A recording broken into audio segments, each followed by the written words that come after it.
Leremos o Livro dos Espíritos, capítulo 9, parte 2, da intervenção dos espíritos no mundo corporal, itens de 5 a 8, com a nossa irmã Alina Lins. Boa noite, gente. Nós estamos dando continuidade a esse capítulo porque na semana passada nós falamos da intervenção dos espíritos no mundo corporal, que é o capítulo 9, né, dessa parte 2. Falamos dos itens 1 ao 4. E hoje estamos começando do item 5 ao item 8, que são a afeição que os espíritos votam a certas pessoas, anjos guardiões e espíritos protetores, familiares ou simpáticos, influência dos espíritos no acontecimento da vida e ação dos espíritos sobre os fenômenos da natureza. Quando ele fala em afeição dos espíritos, embora o questionário não seja longo, mas a gente, pensando nas respostas e desenvolvendo a partir do que a gente vem ouvindo e lendo na doutrina, né? O que a gente vê? Que os espíritos se afeiçoam com quem eles se afinam, né? Então, a criação desses laços espirituais se dão por afinidades, né?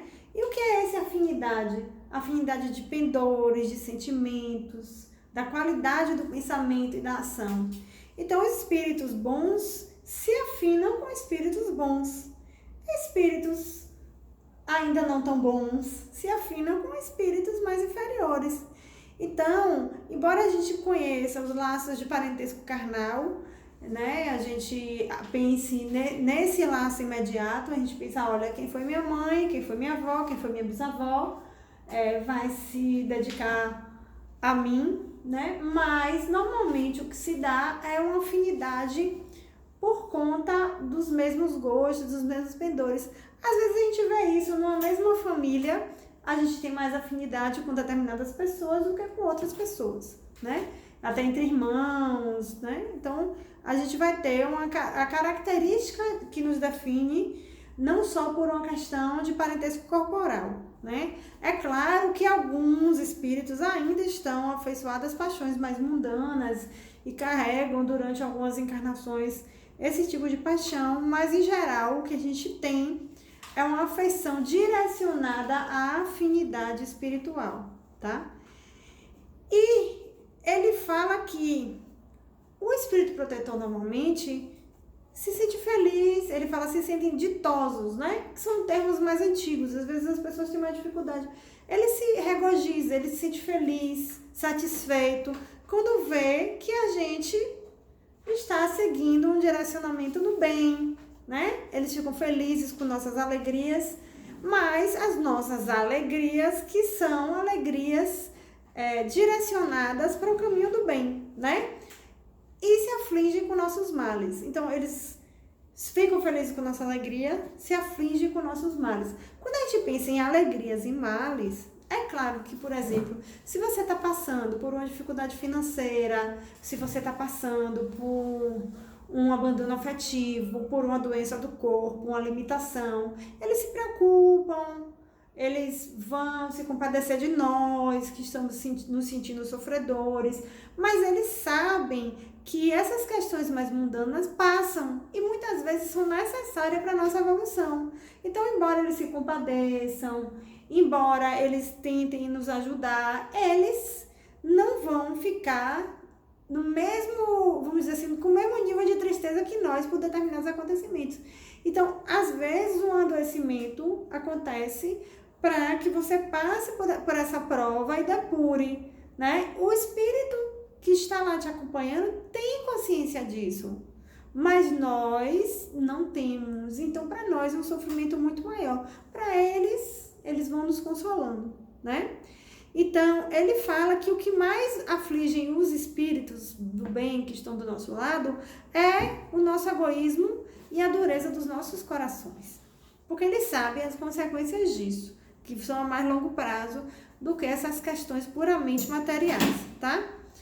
Então, como tem essa consciência da transitoriedade da vida, o que mais eles vão valorizar são os valores eternos, né? E eles trazem também nesse texto que alguns parentes, alguns amigos de outras encarnações nos acompanham. Não necessariamente nós temos só o espírito protetor, que é aquele designado com a função de nos acompanhar ao destino, né? Mas nós vamos, ao longo das nossas existências, conquistando simpatias. Algumas pessoas mais, algumas pessoas menos. Então, a gente vai, às vezes, um ato que você nem valorize tanto, mas de atenção e de ajuda a um determinado espírito que na Terra estava passando por uma dificuldade, provoca um sentimento de gratidão. E eles buscam nos acompanhar. Agora, o que é que a gente tem? A capacidade de nos ajudar ou não depende de diversos fatores. O primeiro é do poder que esse espírito tem em interferir na nossa vida. O segundo é dos nossos méritos também. Porque às vezes o espírito quer nos ajudar, quer nos guiar, mas tem que haver uma permissão, né, para que ele possa nos acompanhar, né? Então tem mérito nosso, tem mérito do espírito que acompanha e que às vezes se aflige quando estamos passando por uma dificuldade. Então ele fala assim, o espírito protetor, quando é o espírito protetor, ele é um espírito superior. Eu não vou ter um espírito protetor inferior a mim, né? E não vou ter no meu patamar, né? Eu ainda estou no patamar inicial. Então, eu tenho um espírito superior me acompanhando. Então, o espírito superior não faz birra, né? Não fica magoadinho porque você não deu atenção. Ele está focado numa função que é te guiar, te dar conselho, te consolar. Então, mesmo quando você, por exemplo, prefere ouvir os conselhos de espíritos menos evoluídos, né?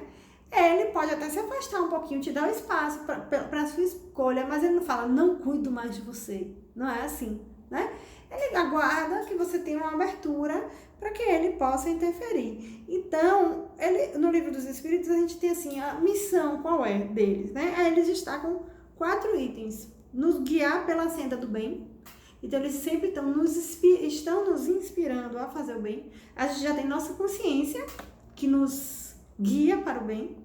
E ainda tem esses espíritos que tentam sempre nos aconselhar a seguir o caminho do bem, né? Quando a gente escolhe outro caminho, é porque o materialismo falou mais alto. Muitas vezes as paixões, os vícios estão falando mais alto.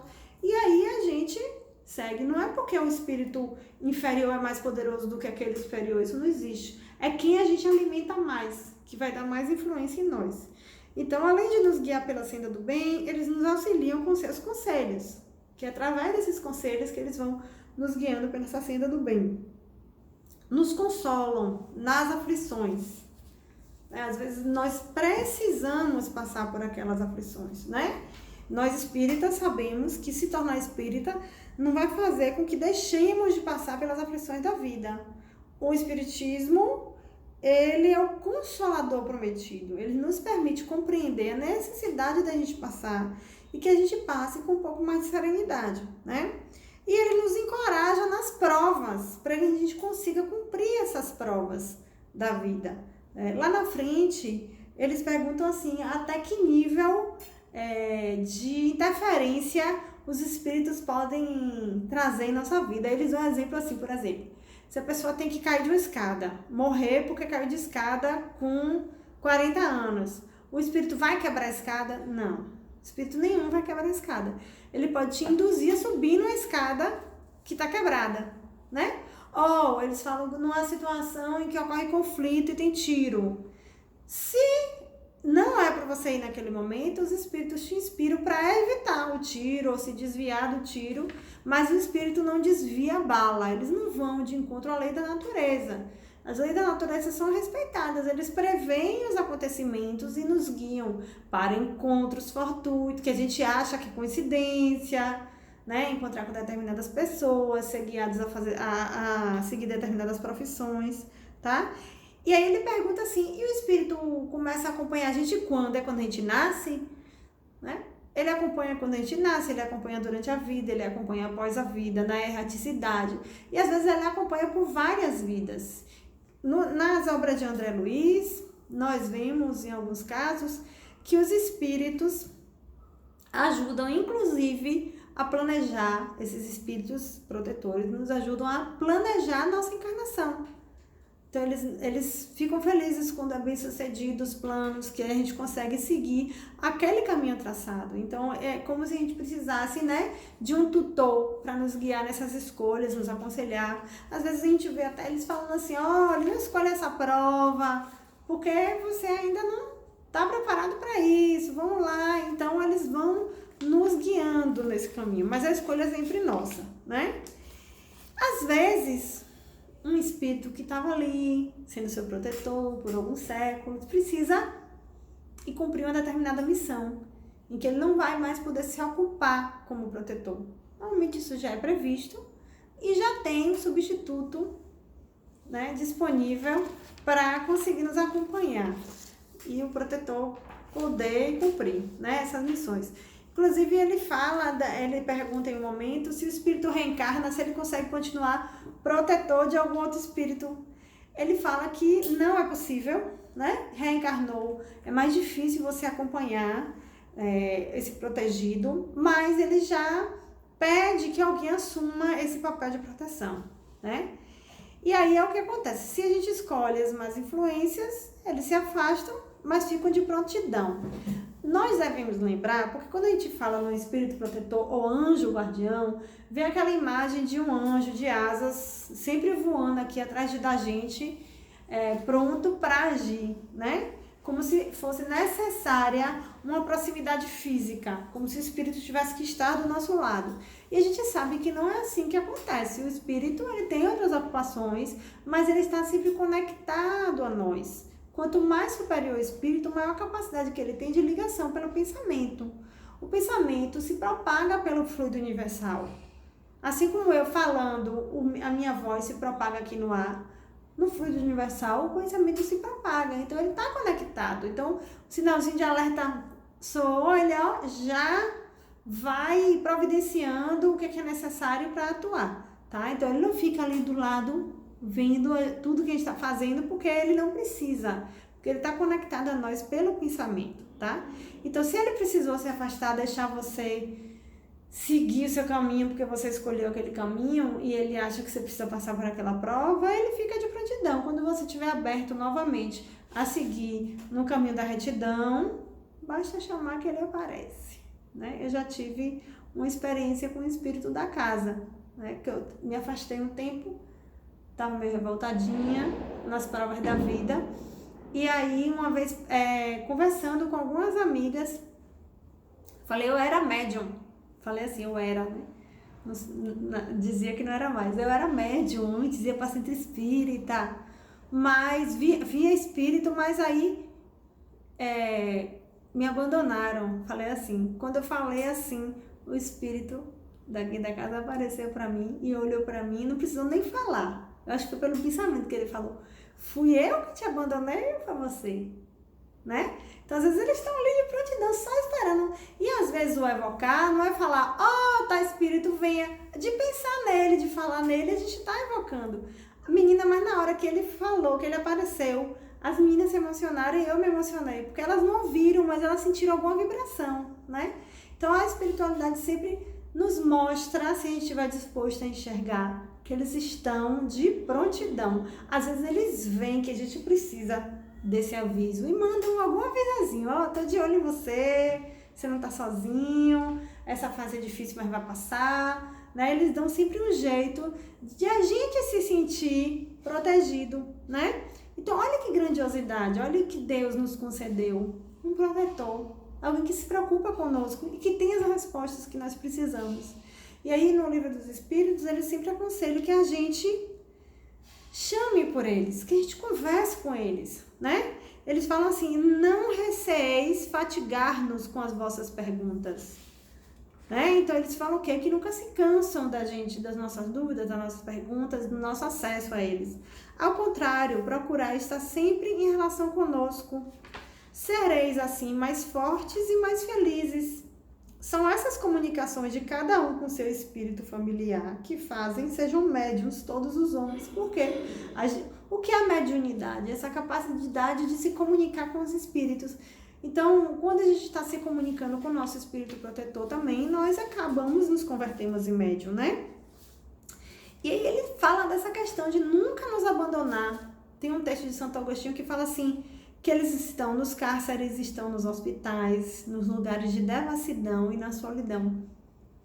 Em qualquer momento, imagine, eles têm que entrar em locais desagradáveis muitas vezes para nos auxiliar, nos guiar e nos acompanhar. Então nós estamos sempre acompanhados. Eu lembro do Salmo 138. Se no abismo está a minha alma, sei que ali também me amas. Então mesmo quando estamos em erro, Deus nos ama. E Ele está sempre disposto a nos ajudar a sair desse abismo. Então imagine que imenso amor, né, que nós temos. Então aí a gente vai escolher, né? A gente dá ouvidos ao bom espírito que nos acompanha ou aos maus espíritos que detectam certos pendores em nós. Tem um texto de Temas da Vida e da Morte, que é de Divaldo, né? Que fala, pode-se compreender a preocupação afetuosa dos benfeitores espirituais que acompanham seus pupilos, à medida que estes se afastam de sua influência benéfica e se transferem espontaneamente de área vibratória, entregando-se aos envolvimentos perniciosos e destrutivos. Instam esses nobres cooperadores do bem para que os seus protegidos retornem ao roteiro traçado, usando de 1000 recursos sutis ou de interferência mais vigorosa, tal como...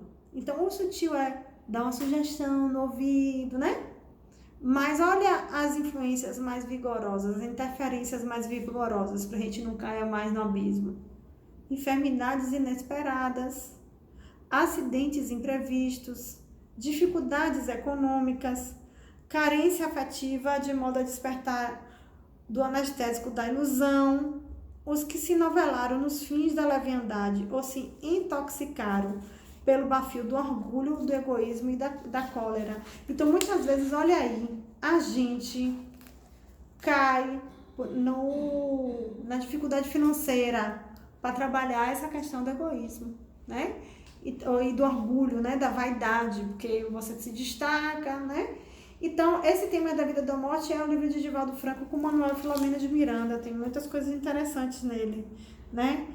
Então, eles falam que os benfeitores estão sempre buscando essa elevação espiritual, tá?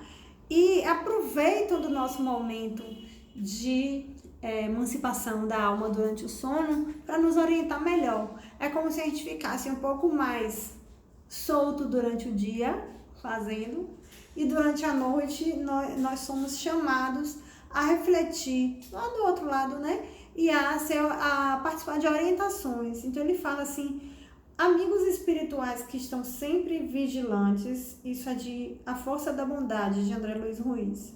Amigos espirituais que estão sempre vigilantes, se valem desses momentos que é de emancipação da alma, para que tenhamos informações, meditemos melhor em suas explicações, nos integremos nos verdadeiros motivos dos fatos que nos estão envolvendo.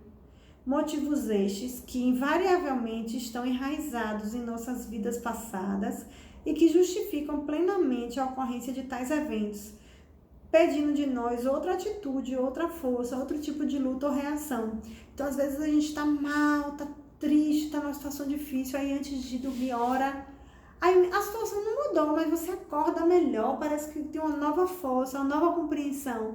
Muitas vezes vem disso, desse encontro e desse diálogo no outro lado da vida, né? Então, a ação sutil que o desdobramento da alma faculta no momento do sono do corpo físico permite que o espírito esteja na dimensão espiritual em contato com tutores sábios e generosos que o alertarão, imprimindo em sua acústica mental as advertências necessárias para que refaça os passos e escolha a melhor conduta, informando de todos os tristes efeitos que uma opinião equivocada lhe propiciará no curso de sua trajetória. Então, muitas vezes, esses espíritos protetores estão vendo que a gente vai seguir por um caminho inadequado. Eles nos chamam e falam, olhe, tipo assim, depois não diga que eu não avisei, o abismo tá aí, ó, na beira. E às vezes a gente pega e faz o quê? Dá aquele passo para cair no abismo. Aí a escolha foi nossa, né? Mas quando eles falham nisso, a culpa não é deles. Eles estão fazendo o seu melhor. Eles não se culpam disso. Eles fazem o melhor para que a gente busque evoluir. Agora, eles não podem nos amarrar, né? As escolhas são nossas, tá?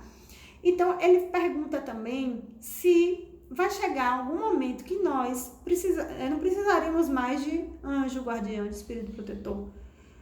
Ele fala que sim, né? A gente vai chegar a um ponto de evolução que a gente mesmo pode se guiar, tá? Só que isso não acontece no nosso planeta ainda. Nosso grau evolutivo ainda não permite que a gente não precise mais de um espírito para nos conduzir, tá? A gente ainda precisa de babá, na verdade, né? Estamos ainda num grau de imaturidade que faz com que precisamos de um espírito nos guiando mesmo, tá? E ele pergunta assim, por que então, já que a gente tem esse protetor, essa ação é oculta, a gente não consegue visualizar, a coisa não é mais ostensiva, né? Então, ele fala que a gente precisa também agir por nós mesmos. Eu não posso ficar, já pensou, o protetor faz o quê? Se a gente visse o protetor atuando, né? Ou visse, tudo que a gente fosse fazer, a gente ia perguntar, vou de amarelo ou de verde para a faculdade? Como feijão, como, né? A gente precisa ter maturidade para tomar nossas decisões, tá? Então, por exemplo, vou dar um exemplo com meus alunos no estágio. Eles vão preencher o prontuário do paciente.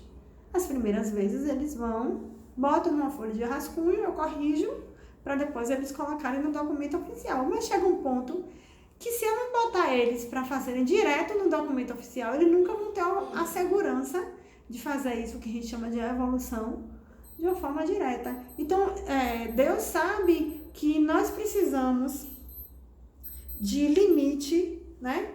Para até que ponto nós podemos ter essa intervenção, tá? E aí ele pergunta assim, a pergunta que ele fala é se o espírito protetor, quando consegue cumprir sua missão, lucra com isso, né? Que recompensa ele vai ter, né? Ele recebeu a missão e cumpriu. Então, o pupilo dele evoluiu, cumpriu o que foi desejado. Qual é a recompensa? Para esse espírito, a recompensa é justamente ver essa evolução.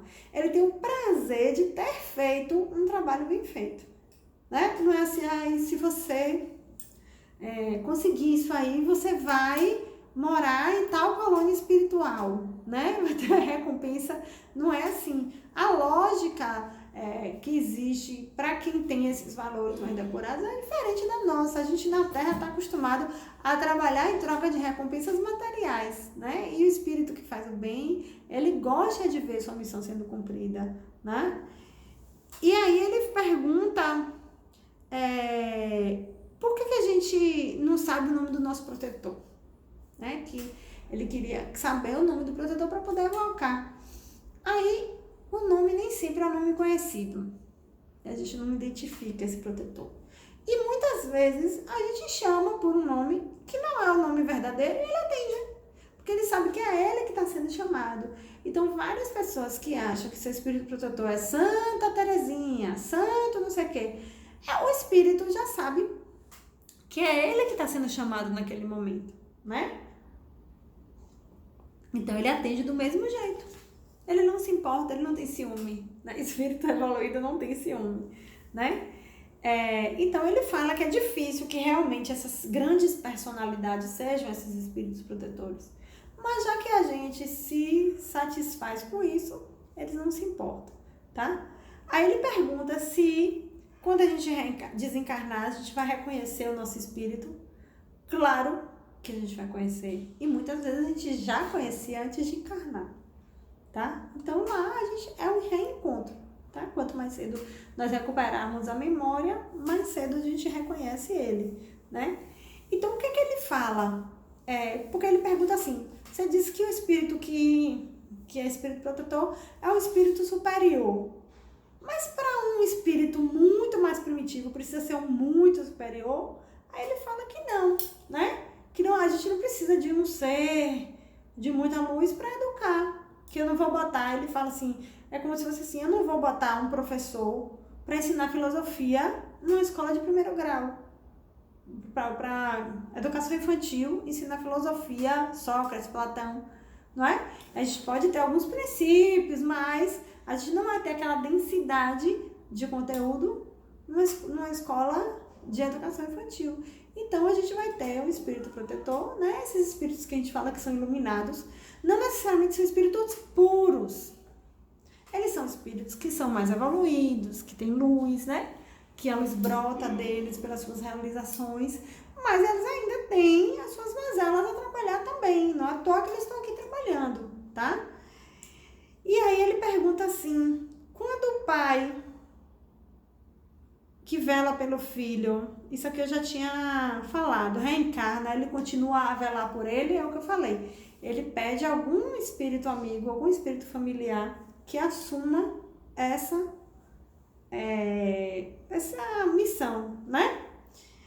Aí ele fala, o espírito protetor, anjo guardião ou bom gênio, é o que tem por missão acompanhar o homem na vida e ajudá-lo a progredir. É sempre de natureza superior em relação ao protegido, tá? Os espíritos familiares, né, se ligam a certas pessoas por laços mais ou menos duráveis, com o fim... Cadê? Os espíritos familiares se ligam a certas pessoas por laços mais ou menos duráveis, com o fim de lhes serem úteis, dentro dos limites do poder, quase sempre muito restrito de que se dispõe. São bons, porém muitas vezes pouco adiantados e mesmo um tanto levianos. Ocupam-se de bom grado com as particularidades da vida íntima e só atuam por ordem ou com permissão dos espíritos protetores. Então, a gente, além dos espíritos protetores, tem esses espíritos familiares, né? Que nem sempre são espíritos evoluídos. Os espíritos simpáticos são os que se sentem atraídos pelas afeições particulares e por uma certa semelhança de gosto e de sentimento, tanto para o bem como para o mal. De ordinário, a duração de suas relações se acha subordinada às circunstâncias. Por que ele fala que é subordinada às circunstâncias, espírito simpático? Se ele sobe num degrau evolutivo, ele não vai ser mais um espírito simpático de quem está num degrau evolutivo menor. Quantas vezes a gente, quando muda de atitude perante a vida, isso acontece com as amizades? Não muda as amizades? Ah, eu gostava de ir pra farra, eu gostava de beber, de ir pra festa, tal. E agora eu falo em Jesus, eu vou pro centro espírita, sou diferente. Será que meus amigos têm a mesma afinidade comigo? Alguns talvez, poxa, é um ponto de apoio e tal, mas não vai ter mais a mesma relação, né? Por isso que muitas vezes também esse processo de mudança se torna um processo solitário, porque você está largando velhas afeições, né, para encontrar outras afeições lá na frente, né? E aí vem a figura do mau gênio, né? Porque a gente lembra aquela figurinha de desenho animado, o bom falando de um lado, o mal falando do outro, né? Então esse mau gênio é um espírito imperfeito ou perverso, que se liga ao homem para desviá-lo do bem. Obra, porém, por impulso próprio e não no desempenho de missão. A tenacidade de sua ação está em relação direta com maior ou menor facilidade de acesso que encontre por parte do homem que goza sempre da liberdade de escutar-lhe a voz ou cerrar os ouvidos, né? Então, quem escuta, né, somos nós, tá?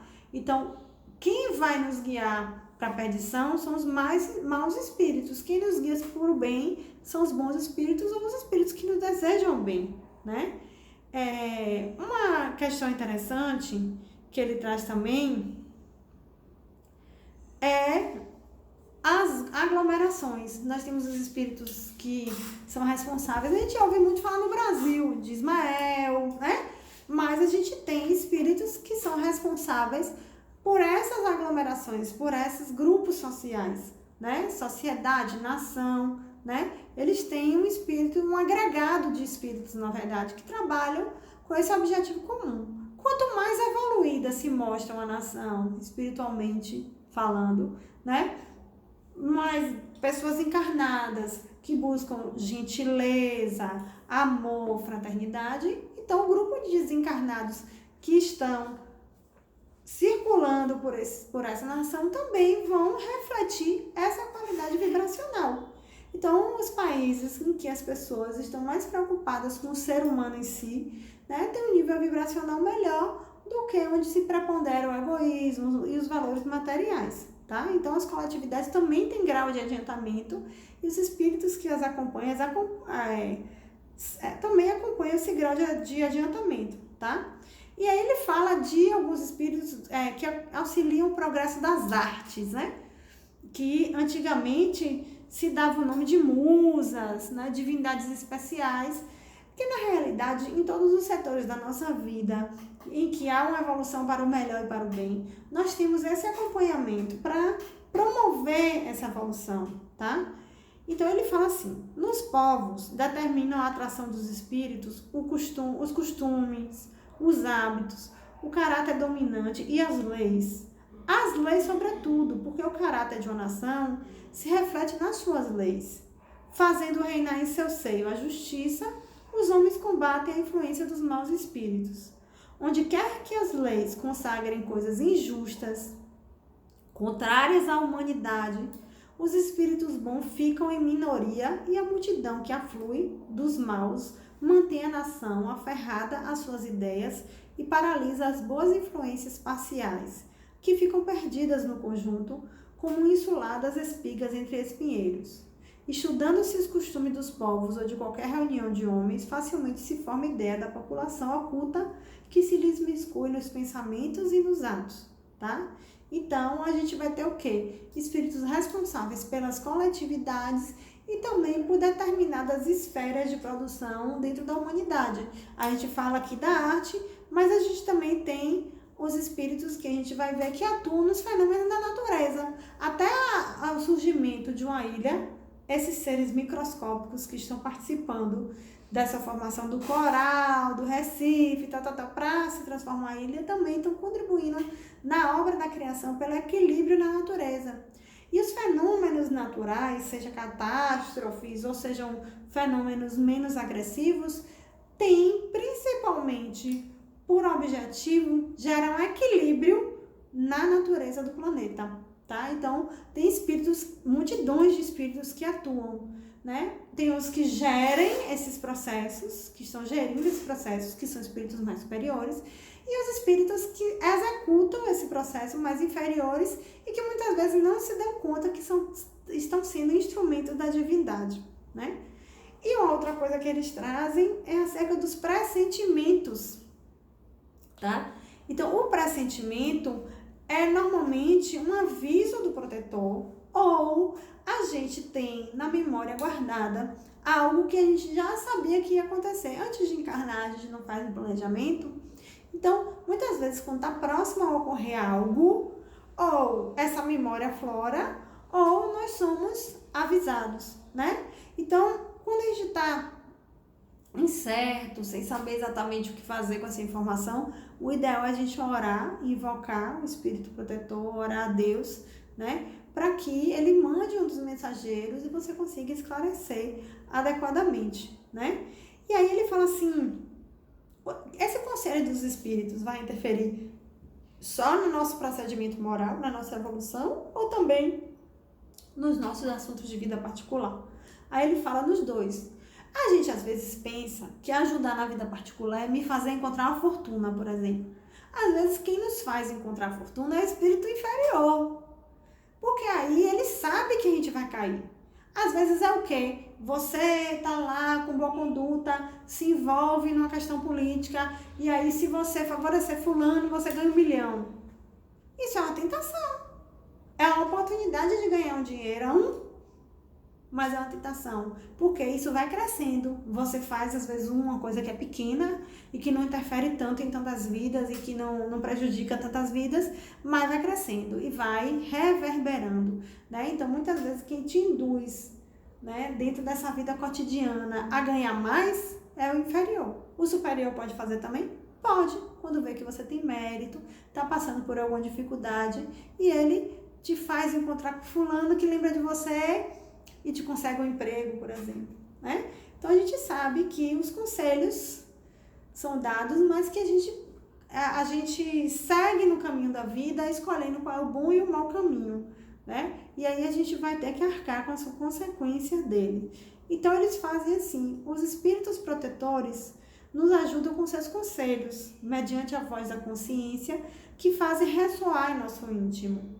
Como, porém, nem sempre ligamos a isso a devida importância, outros conselhos mais diretos eles nos dão, servindo-se de pessoas que nos cercam. Às vezes a gente não quer ouvir quem está ao nosso redor, né? Principalmente se for uma crítica, às vezes a gente não ouve, a gente precisa ouvir mais. Examine cada um as diversas circunstâncias felizes ou infelizes de sua vida e verá que em muitas ocasiões recebeu conselhos de que não se aproveitou, que lhe teria poupado muitos desgostos se houvesse escutado. Na verdade, isso é muito verdade, né? Quando a gente começa a querer se conhecer, que a gente vê, olha como eu era intransigente e não ouvia as pessoas, tá? Então, desde que dentro da lei da natureza, os espíritos podem atuar na nossa vida cotidiana, né? E interferir nos processos, nas nossas rotinas e nas nossas decisões, tá? Mas nós precisamos saber também tomar assim, nosso caminho, tá? Porque a gente também não pode achar que toda ideia que vem à mente de imediato é um espírito de luz, tá? A gente precisa analisar e pensar quais consequências nós teremos a partir daquela atitude, tá? É sempre bom que sejamos gratos a Deus e os espíritos por nos guiarem, por evitarem que nos ponhamos em caminhos inadequados, né? E principalmente ser muito grato a Deus por a gente ter esse protetor. Às vezes a gente esquece quão intimamente a gente está ligado a um determinado espírito. Então que a gente possa mudar de atitude, se conectar mais, pensar, primeiro pensamento, pensar nesse espírito que nos acompanha, agradecer e pedir a ele também antes de dormir que nos ajude, nos guie, né, e nos traga sempre orientações para que a gente a cada dia possa crescer mais um pouquinho. Uma boa noite a todos, que Jesus abençoe, proteja e que nós possamos estar sempre buscando o caminho do bem.